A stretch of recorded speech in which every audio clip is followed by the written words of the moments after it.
I was just checking it's recording. Hello! This is... I'm going to put light on or not. Can you see me? Wait there. Put light on. Ta-da! This is Ask Me Anything. Anything at all. Don't have to be homeschool related, anything. So, that's what people ask me. This is my baby. He's got his first lot of jabs tomorrow. He's having them late because he was ill. So he's 11 and a half weeks old when you meant to have your first lot of jabs at 8 weeks. But I'm still worried about it. I don't know if you can see him. Let me move back a bit. Right. First off, I had hardly any questions. And then all of a sudden I got a rush of them. So we'll get cracking. Right. The first one, I've got to find them. Maria from the Richardson Simple Living asked me, what age do you start homeschooling your children, or do you start them at different ages when you think each one is ready? My oldest, I tried starting him 4, nearly 5, just because he was my first child I was homeschooling, and that's the age they do them at school, isn't it? But looking back, he probably wasn't ready till he was about 6. And all the others, I've done them when they're ready. Like my youngest, I've got 5 children. Not my youngest, he's my youngest. my next to youngest, Pinky, who's 4, she's ready. She's on learner books already, which I've never encountered that, because none of the boys are ready at 4. Except possibly Beanie, my second one, but he wasn't as ready as she is. She's ready, she wants to do it. So when they're ready, but I haven't had to do this, but I probably wouldn't leave it any later than 7. You know, if they still weren't showing signs of being ready at 7, I'd have to, like, you know, coax them into it. But yeah, when they're ready. But they really are ready at different stages. I reckon my oldest Pud would have been ready about 6, but I did try and force it too early, but that's because he was my first. I didn't know what I was doing. My second one, Beanie, he was ready about nearly 5. My third child and my third son, Bod, who is 6, is still messing about a bit, but he'll do it, but he's not bothered. And Pinky, my daughter's 4, and she's ready. But I have found that the hardest one is the first one, because it's something new, it's something different. But every child after that, they can see the other kids getting mummy's attention doing school, and they want to do school, so they become earlier, they become ready earlier, because they want to do what everybody else is doing, they want to be involved. So I think the more kids you have, the probably easier it is to get them to do it, rather than the first child. So what's my next one? Faye from the Hippie Homeschool Mum sent me a question. Let me find her. Faye. Looking back on your home ed journey, is there anything you would do differently or change? Pardon me. I would have done it earlier. I messed about and agonised over the decision for a good year. Tried putting 3 different nurseries which I wasn't happy in. I'd have probably just done it from the beginning if I could change anything. But it's one of them, isn't it? If you go back and change things, you're not where you are, and I don't want to be any different to what we are. So yeah. What's the next one? She sent me a few. If you had 3 wishes, what would they be? So I've had 3 wishes. The first one, that my children are all going to be okay. That's that my children are all going to be okay. This one's getting a bit deep, but my second wish at the moment is that all this evil tyranny that's going on in the world would just stop and everything go back to normal. And my third wish would be, what would it be?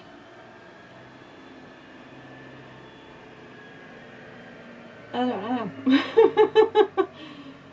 One day I want one day I either want to be in a house with lots of land around it or live in a narrowboat. Something like that. So that'd be my other one. Oh, I tell you what I wish my husband would stop leaving his socks in the bed.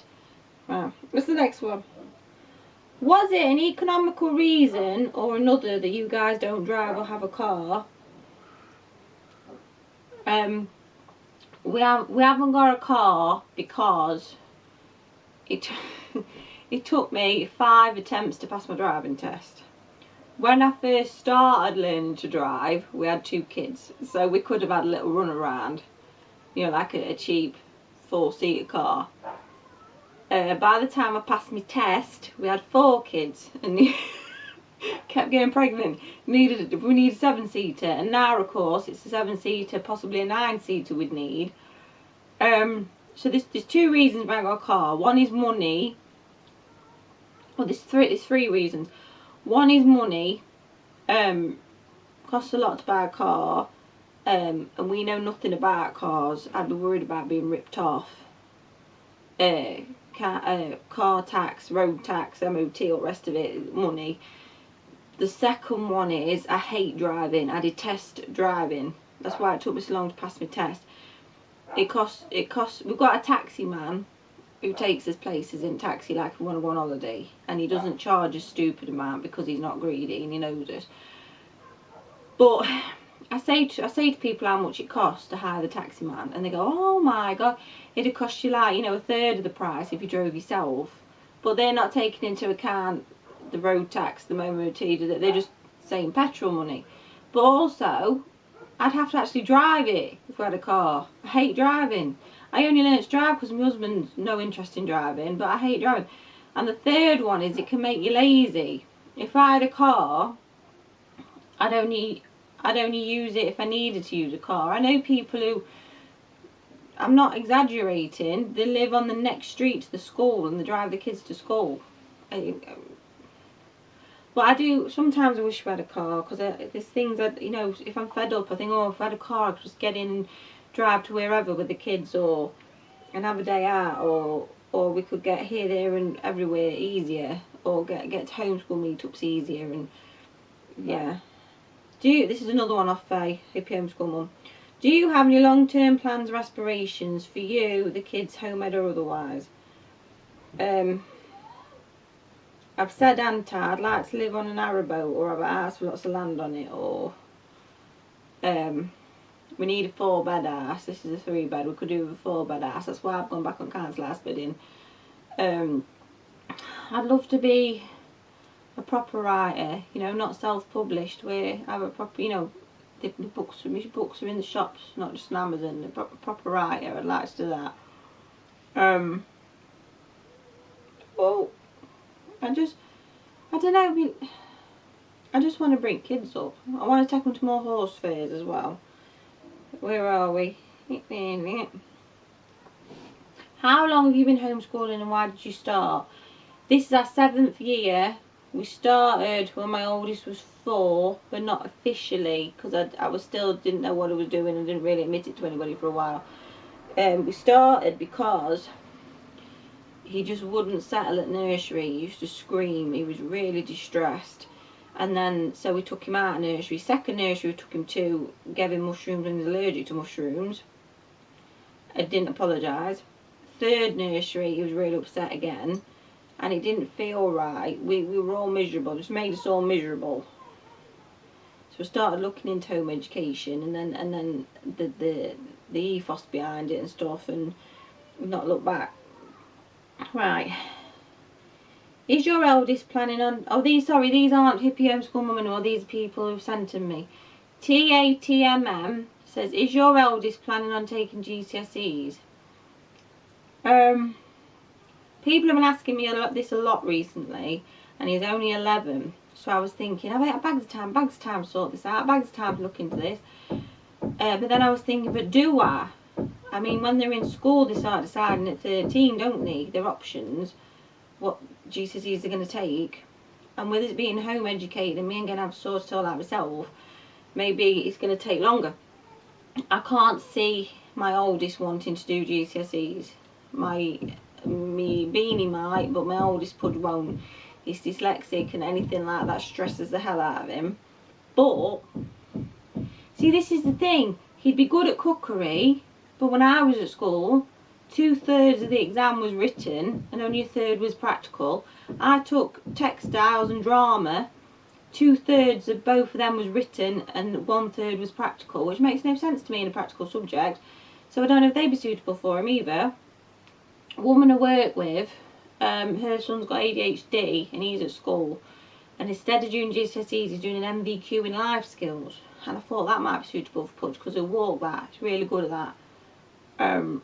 But again, I need to look into it. I mean, how much writing will there be? Can he do it from home? Will he have to go to college? I need to look into it. I need to get my finger out my ass and get on with it. Right.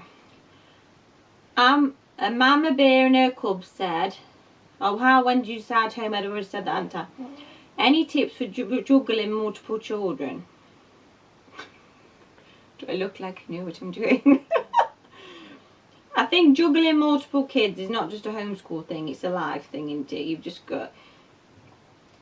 I just turn up every day and try and do it. What subjects do you do? I don't really put... The only things I put into a subject is like the 3 R's, reading, writing and arithmetic. Everything else, I kind of do it life learning, like in a casual way. There's no like... And so many subjects overlap each other. So I don't really... We do a bit of everything, but it's not really segregated. Blessed Bear's family said, what's your favourite holidays? Now she's American, so I think when she says holidays, she doesn't mean holiday, like they call vacation. I think she means like Easter, Christmas, Halloween. I think Easter's a bit of a non-event, to be honest. So it'd be Christmas or Halloween. We can't decide 'cause I like them both. Oh, I've lost it now. Where's it gone? Blessed Bear's family also said, how is it to live in the UK at this time and homeschool? We have wonderful freedom in England. They keep threatening to take that freedom away. They keep saying, oh, you know, they all need to be monitored, they all need to be registered. But it hasn't actually happened yet. So we shall see. But we have more freedom because we're off the radar than where the kids were in school and they took them out of school. They have an education authority on their backs, which they don't legally have to respond to them. But some people don't realise they don't legally have to respond to them, or they choose to respond to them. But we do have a lot of freedom in England. I think the rules are different in Wales and Scotland, but in England we have a lot of freedom. Blessed Bear's family, how did you come up with your kids' names? I've done a video on that. If I remember, I'll link it below. It will. Sorry if it seems like I'm rushing. I don't want to go on and on and on. And I don't know if the camera's going to die on me. Yeah. This is from Emily. How many children did you want? And is it more or less than what you have now? It's less than what I wanted. I always wanted, when I was growing up, I always wanted 5 boys and 1 girl. Or 6 boys and 1 girl. And I've got 4 boys and 1 girl so far, which is good because when me and my husband first got married, they said we couldn't have kids. I had to have tests and tests and tests and tests and tests, and I had to have 2 painful operations. That I've got I don't know if I've told you this before or not, I've got a massive C-section type scar under my belly, and it's so long that they had to put like wire in it and metal clamps to hold it together so it'd heal. And I remember going to the doctors after, and I'm taking the metal clamps off, and then that didn't hurt, but then when she pulled the bit of wire through the scar, that felt so weird. I just remember it. So to say they said I couldn't have kids, I've done really well. And you don't know what the future holds, do you? But I have got 3 stepchildren which are adults because my husband's older than me. 2 girls and a boy. What's the next question? Ruth said, I would like to know how you find home ed stuff, for example curriculum. I don't know, we haven't got a curriculum. The only curriculum we actually have is exploring nature with children, and that's because you can dip into it, in and out of it. You can do it year after year. We haven't got a curriculum other than that. I tend to follow the kids' interests, or what's going on in their lives, or if there's something important I think they should learn, like World War II. But stuff like maths and English, reading, I have learner books that I've been given or bought from charity shops over the years, like, you know, Biff and Chip books and stuff like that, the Julie Donaldson's phonics books. But when they get past them, I let them pick what books they want to read, because I think it motivates them better. Got a big bookcase in front room. Workbooks and things, I've got an awful lot of them from Aldi, because they're really cheap when they have them in Aldi. But there's nothing, or like, everything's geared to be educational now, isn't it? Even on toy boxes, put why it's educational. So things like STEM kits, I'm looking at one there, STEM kits, you know, builder kits, and we did a paint your own solar system, stuff like that. You see in toy shops or on Amazon and things like that. Nothing, you know, nothing out of my way to get stuff like that. The other thing Ruth asked was, also, have you always been a settled Romany? Yeah. My dad's mum was on the Traveller site at Newark, Tony Lane, and more of my dad's family were on Travellers Row, which is a council house street. Well, I won't tell you what it is in Newark, Travellers Row, because they're all travellers on there. And my mum's a Shaw, but she grew up in the house. So my dad's from the Smiths, my mum's from the Shaws. But when we were little, we always went to Appleby Horse Fair. We used to visit people on sites like John Day at Peterborough and Roy Taylor at Newark, and my family on Travellers Row, and my mum and dad were members of, well, helped run the Derbyshire Gypsy Liaison Group. My mum was the treasurer. They helped a man up road get stay on his own piece of land with his trailers and stuff. But we actually always lived in a house, and sometimes mum and dad would get annoyed with it, and my mum would say to my dad, let's just go on road then, let's go on road. But they never did. But the thing is, it's so hard nowadays. It's so hard. There's nowhere to stop. They built Tesco Expresses and all the old stopping places. They just move you. It's so hard now. So we've always lived in a house. But it's not where you live, it's your blood and your culture and your family and stuff like that. So yeah. But I've found that because I live in a house, some people don't realise I'm a traveller, and then they'll say something horrible about travellers, and they don't realise there's one stood in front on them, which is faintly amusing. Or my husband don't admit at work, things like that, because they'll see what be nice to him about it. Where's the other one? Oh, I've gone off it. Oh, I'm a fool. That's the wrong thing. I've gone off it. Where were it? Oh, no, that's off Amanda Jane. That's next. Where are we? 2 questions. I've gone off it again. How do you manage, this is from Sarah, how do you manage your home ed day? And are you doing curriculum, mixture of both, or child-led learning? Home ed day, we normally try and we get out more in the summer, but if it's not summer, we're trying to get out in the morning, walk the dog, burn off energy, and then we normally do a sit-down stuff in the afternoon.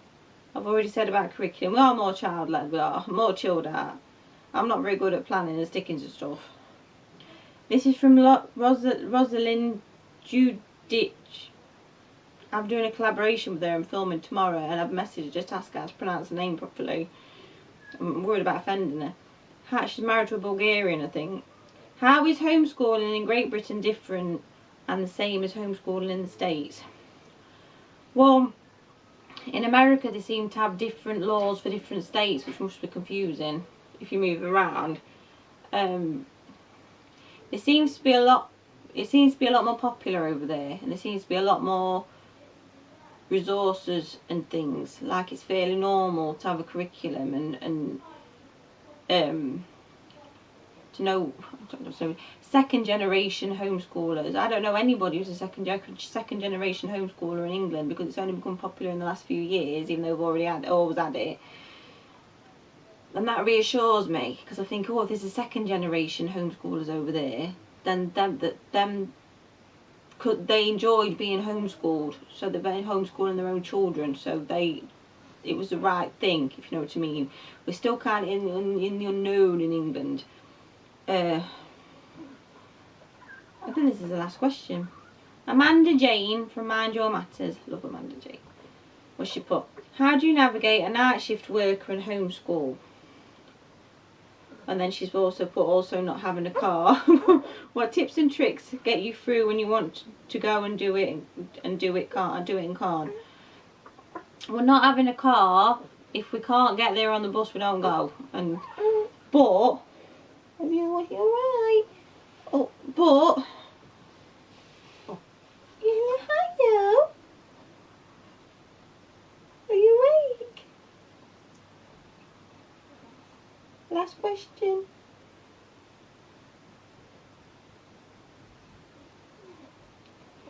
Smiling at me. Oh yeah.